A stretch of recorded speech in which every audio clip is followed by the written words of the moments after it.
Welcome back, everybody, to the Raider D podcast. It is Mike Dean here. Today, we're going to be talking about Josh Jacobs, and the Las Vegas Raiders are finally starting to talk. That's at least what we're being told. Dave Zeigler was apparently walking through a crowd. A bunch of the fans seen him. A bunch of them started heckling him, telling him, you got to get Josh Jacobs signed, give him incentives. And apparently, Dave Zeigler responded, we'll get it done. We will get it done.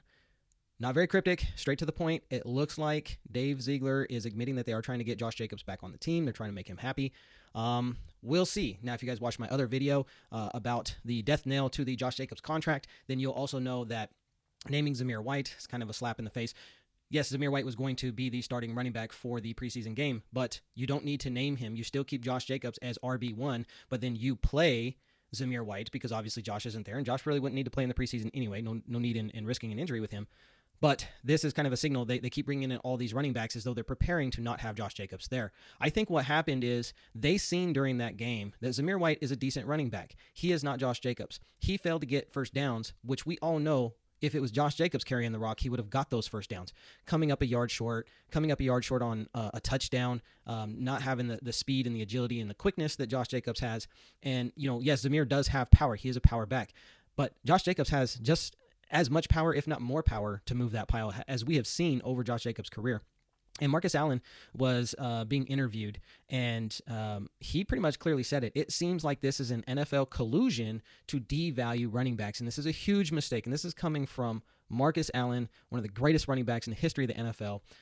He clearly said that it feels like there is a collusion in the NFL amongst the owners, amongst the GMs, to devalue running backs. And this is sad because if you look at the running back position, everybody says we don't need running backs anymore. It's a passing league, quarterback league, blah, blah, blah, blah. Okay, granted. Let's just say this then. Running backs, especially good running backs, are also excellent blockers. They are the quarterback's best friend out there on the field, because when they assign a running back for protection to that quarterback, if they're good, like Josh is at blocking, then they're also a huge element as to why the quarterback can be successful. The other thing is, if you have a running back that defenses are afraid of, they're going to stack the box. If you don't have a running back that defenses are not afraid of, they're not going to stack the box, and it's going to make your quarterback's job 10 times harder. So again, a star running back like Josh Jacobs, who had 2,000 plus total combined yards last year, should absolutely get paid at least what your slot receiver is getting paid in Hunter Renfrow. And I know I keep picking on Hunter Renfrow's contract, but the stats don't lie. He is better and more valuable to the team than Hunter Renfrow is. Look, the Raiders brought in Jacoby Myers, who is basically going to take Hunter Renfrow's spot as the slot receiver, most likely. So obviously the Raiders don't even value Hunter Renfrow as much as his contract says that they value him.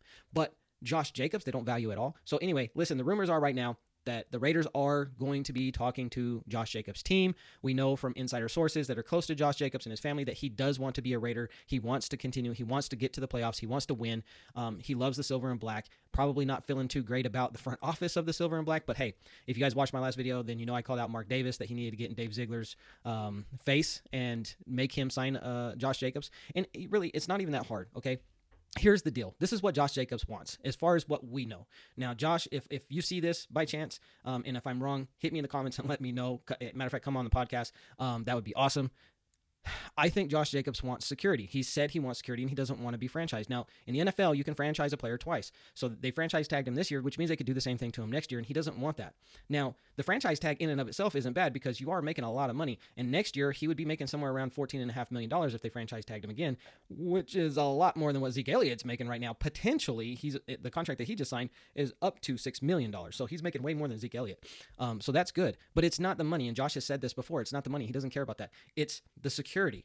Give him the security, give him some guarantees, but then throw in some incentives in there, just like they did with Saquon Barkley in New York. Throw in those incentives and say, listen, Josh, you need to hit these marks, which are benchmarks, basically the same thing you did last year, but not even to that full extent, and you're going to make another $2 million, okay? So we'll sign you to a $12 million, we'll give you the 10.1 on your franchise tag, and then we'll throw in a $2 million signing bonus, and we'll give you another $2 million in incentives if we make the playoffs and you hit these benchmarks, 10 touchdowns and, 1,000 yards rushing and blah, blah, blah, blah, okay?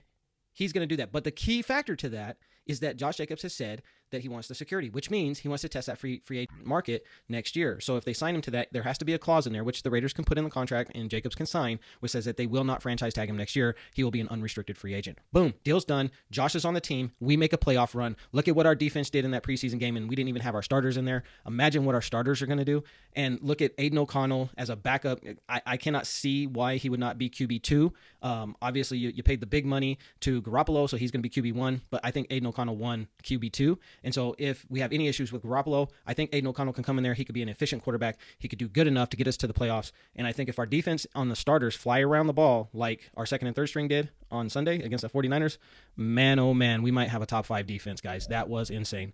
And so I'm really hopeful for it, but that's the latest news on Josh Jacobs. This is a brand new channel. Please support it. Please subscribe. Please hit the like button. And I want you guys to comment down below. What do you think? Do you think Josh Jacobs will get signed this year or we will lose him? Comment down below and let me know. Thanks, guys. See you in the next video.